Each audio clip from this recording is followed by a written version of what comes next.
ఏం కొనేటట్టు లేదు, ఏం తినేటట్టు లేదు. మళ్ళెక్కడ మోపారురా కల్తీగాలు పాడుగాను. ఇల్లు చెయ్యంగా నా సొంటలకు పెద్ద గండమే ఉన్నది పో. నీ అవ్వ ఎప్పటికి నీకు తిండిగోలేనా? అయ్యో ఎందుకు అంతగానం మండిపోతున్నావురా? ఇవాళ పొద్దుగాల సూపర్ మార్కెట్ కు పోయి అర్ధ కిలో చక్కెర తీసుకున్నారా?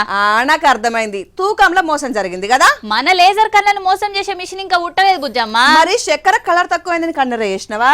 ఏ లేదురా, కళ్ళు తిరిగింద పడ్డా. అయ్యో హతవిధి, అందుకే నేను అంట ఉప్పిడి ఉపవాసాలు మనకు సెట్ కావు అని. కండ్లు తిరిగినా ఏం తినకపోయినందుకు కాదు, మరెందుకు? అగ్గోలే బగ్గున మండుతున్న రేట్లకు. ఇగో చూడుపో మార్కెట్ల ధరలు ఎట్లా దగడు గుట్టిస్తున్నాయో. ధరలు ఉట్టించే దడతోటి సామాన్యుడు గడబెడైతున్నాడు పాపం. బియ్యం నుంచి బంగారం దాకా ఏది ముట్టుకున్నా భగభగమంటలే. ఇక పెళ్లి ముహూర్తాలు వేయంగా బంగారానికే కాదు, కూరగాయలు నిత్యావసర రేట్లకు కూడా రెక్కలొచ్చినాయి. అయితే బంగారం కొనుక్కుంటూ ఉండొచ్చు గాని ఇండ్లకు కావాల్సిన సరుకులు అయితే ఖచ్చితంగా కొనాల్సిందే కదా. అల్లం, వెల్లుల్లి, చక్కెర, బెల్లం, బియ్యం గిట్ల ఏది ముట్టుకున్నా కస్టమర్లకు కరెంట్ షాక్ తగులుతున్నది. 3 నెలల కిందున్న కొన్ని నిత్యావసర వస్తువుల రేట్లు ఇప్పుడు డబుల్ అయిపోయినాయిలా. అండ్ల శ్రావణ మాసం, పూజలు, వ్రతాల పేరు మీద దండగానే పెరిగిపోతుంటాయి కదా ఖర్చులు. ఇక పప్పులు, ఉప్పుల సొంటి ఇంట్లో సామాన్లే కాదు, పెట్రోలు, మొబైల్ రీఛార్జీలు అన్ని కలిసి ఖర్చులు తడిసి మోపడైతున్నాయి. మార్కెట్ల మండిపోతున్న రేట్లకు సామాన్య మధ్యతరగతి ప్రజలంతా పాపం విడవిడలాడిపోతున్నారు. పెరిగిన రేట్లు చేయంగా పర్సులా 10,000 పెట్టుకొని పోయినా ఫ్యామిలీ ఖర్చులకు సరిపోతలేవట. ఇక జీతాలేమో మూరెడు, ఖర్చులేమో బారడైతున్నాయని బాధపడుతున్నారు పాపం జనాలు. అమ్మయ్యా, నోసిన నోములు చేసిన పూజలన్నీ ఫలించినాయి పో. అంటే నన్ను ఎల్లగొట్టి నువ్వు కుర్చీ గుంజుకుంటానికి అన్ని ప్లాన్లు సిద్ధం చేసుకున్నావా? ఏ ఊకో, నేను చెప్పేది వానదేవుని గురించి. మొత్తానికి 2 రోజుల సంది బకెట్ల ముంచి తీసినట్టుగా ఆయన రాష్ట్రాలు. అవునరా, మొన్నటిదాకా ఎండాకాలం లెక్కనే ఉండే, నిన్నయాలనే వానకాలం అనిపిస్తున్నది. 2 తెలుగు రాష్ట్రాలే కాదు, దేశంలో చాలా రాష్ట్రాలలో గిదే జంపు నడుస్తున్నది. అంటే ఆగడు పంట లేవడన్నట్టు వానదేవుడు వరుస పెట్టి కొడుతుంటాడు.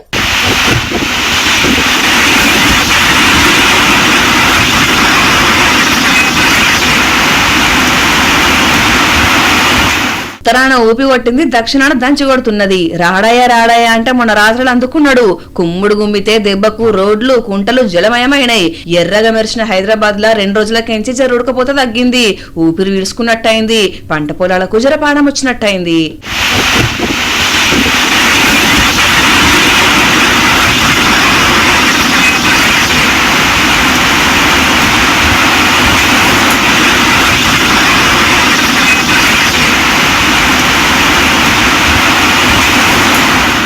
ఇక ఢిల్లీలో అయితే మాధ్వానంగా కొడుతున్నాడు. లోతట్టు ప్రాంతాల సంగతి ఎప్పటాట అయింది. 8 జిల్లాలకు అలర్ట్గా ఉండమని చెప్పిర్రు వాతావరణ శాఖోళ్ళు. వానలు పడాలని ప్రార్థనలు చేసి పిలిచింది మనమే కాబట్టి వానదేవుడు బాధ్యతగా వచ్చిండు. ఇక వరదలు రాకుండా, ఇండ్లు మినగకుండా, పబ్లిక్ తిప్పలు కాకుండా చూసే బాధ్యత సర్కార్ల చేతుల్లో ఉన్నది. జర చూసుకోండి పబ్లిక్, మీరు కూడా పైలం చూసుకోర్రి. భూములకు రెక్కలొస్తాయంటే నా చిన్నప్పుడు నిజంగానే ఎగిరిపోతే అనుకునేది తెలుసారా? అది నిజమే కదా. ఏ జోక్ చేయకు, గట్లెట్లెగురుతాయి. కావాలంటే నువ్వు కొన్న ఫ్లాట్ దిక్కు ఒక ఏడాది తొంగి చూడకు. నువ్వు ఏడాది కాదు 10 ఏళ్ళైనా అది ఏడికి పోతది, ఆడనే ఉంటది. నాకు కన్నులేవా? నేను గుర్తుపట్టనా? ఇచ్చిసిరమ్మ, ఆడ భూమి లేదని రికార్డులే చెప్తాయి. నీ కళ్ళు చూసేది ఎవరికి కావాలి? అంటే భూమి మాయం చేసే మంత్రగాలు సినిమాల లెక్కనే నిజంగానే ఉన్నారా? వాళ్ళు మంత్రగాళ్ళు, వీళ్ళు కబ్జా కోర్లు. చూడు వాళ్ళు తలుసుకుంటే ఏం చేయగలరో. అదేదో సినిమాల ఖాళీగుంటే తాజ్ మహల్ మీద కూడా తువ్వారారేస్తారా అన్నట్టు మన దగ్గర ఖాళీ కనబడితే కబ్జా పెడతారు. మరి రోడ్ ఎవ్వలు లేని అనాథలుగా ఖాళీగుంటే ఆదుకొని గోడ పెట్టి సొంతం చేసుకున్నారు. ఓ గిట్లాంటి చిత్రాలు ఎన్నైనా చేస్తారు కబ్జా బాబులు. ఇలా నిడిచిపెడితే చంద్రమండలం మీద కూడా అందిన కాడికి ఆక్రమిస్తారు. అంత టాలెంటెడ్ పీపుల్ ఉన్నారు మన దగ్గర. గీ సీసీ రోడ్లు కొట్టేసుడు ఓ లెక్కన. చౌటుప్పల్ మున్సిపల్ కేంద్రంలో చైతన్య నగర్ ల వెంచర్ నడుమున్న సీసీ రోడ్డు ఆక్రమించి గోడ కూడా పెట్టుకున్నారు. దొంగ పత్రాలు చూపిస్తున్నారు. ఇంత వేస్తుంటే మున్సిపల్ కమిషనర్ కు తెలియదా అని అంటే ఒకవేళ తెలియదేమోనని వినతి పత్రం కూడా ఇచ్చిర్రట. అయినా కూడా ఈ గోడను చూసిపోయే ప్రయత్నం కూడా చేయలేదట. మరెందుకో ఎక్కడికైనా పోవచ్చు. వామ్మో, ఈమె అతిలోక సుందర శ్రీదేవి లెక్క తెల్ల రెక్కలు కట్టుకుని ఎగురుకుంటూ వత్తదట. నేను మీదికి ఎగురుతానంటే ఊహలు కూడా నువ్వు ఓర్చుకోవు. ఓ పని చెయ్యి, నీ కోరిక నెరవేరే ఉపాయం ఒకటి చెప్పాలనా? అబ్బా ఏందిరా అది? రెడీమేడ్ గా రెక్కలు దొరుకుతున్నాయా? కాదు, డ్రోన్ మీద నువ్వు కూర్చోబెడతా, నెర్రిమోడు తిప్పుతా, ఎక్కడికంటే అక్కడికి పోయిగా. డ్రోన్ మీద నేను ఎట్లా పడతా? ఏం తున్నావు నువ్వు? ఏళ్ళక పిల్లంతున్నావు, మా వాడతావు. తీయి. డ్రోన్లతోటి గట్ల ఉపయోగం ఉంటదంటవా? చూడు ఎన్నున్నాయో.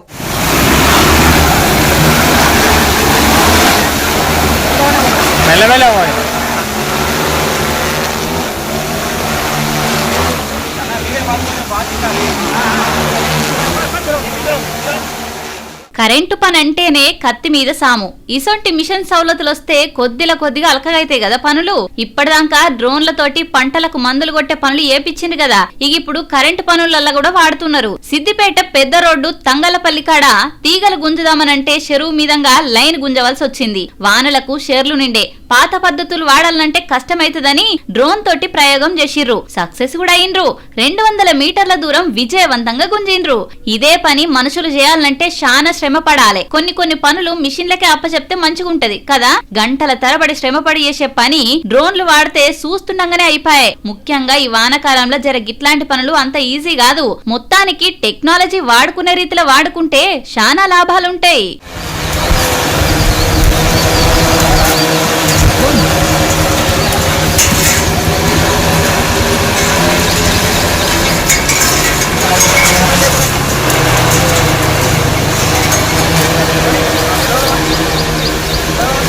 इसको बॉडी ना होता है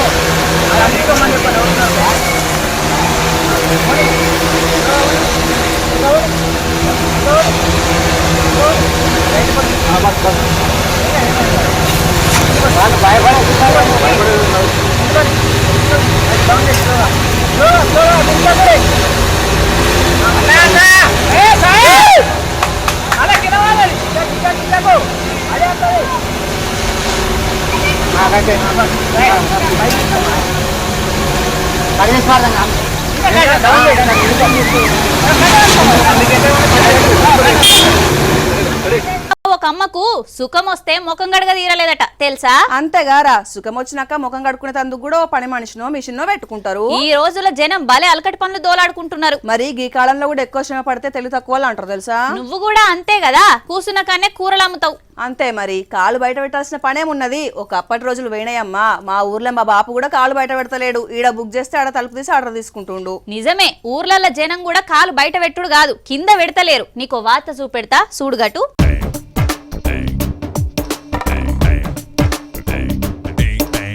సుషిరా అన్న దర్జానే దర్జా కదా, బర్లు కాసేతందుకు కూడా బండి వాడుతున్నాడు.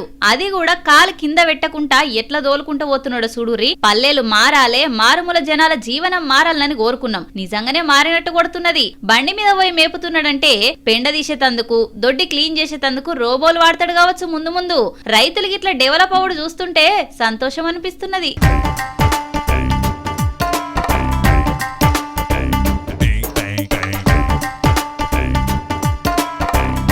ఇక గీ వార్త చూడుండ్రి.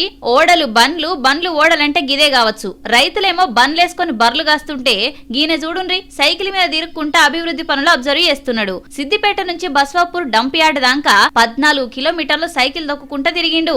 ఏడ పడతాడ చెత్తేస్తున్నారా, కార్మికుల పని ఎట్లున్నది, ప్రజల పద్ధతి ఎట్లున్నదని, గల్లీ హాలత్ ఎట్లున్నదని సిద్దిపేట పట్టణంలో కూడా సైకిల్ మీద చక్కర్లు కొట్టి అరుచుకున్నాడు మున్సిపల్ చైర్మన్. మామూలైతే చిన్న పోస్టో పెద్ద పోస్టో గింతంత అధికారం ఉంటే కార్ దిగరు. వెనక పొంటి పోస్టర్ తోని కూడిన బోర్డు పెట్టుకుని టోల్ గేట్ కాడ కూడా ఆకుంటా పోతారు. గీ సారు కారు దిగి సైకిల్ మీద తిరుగుతున్నాడు. నయమే.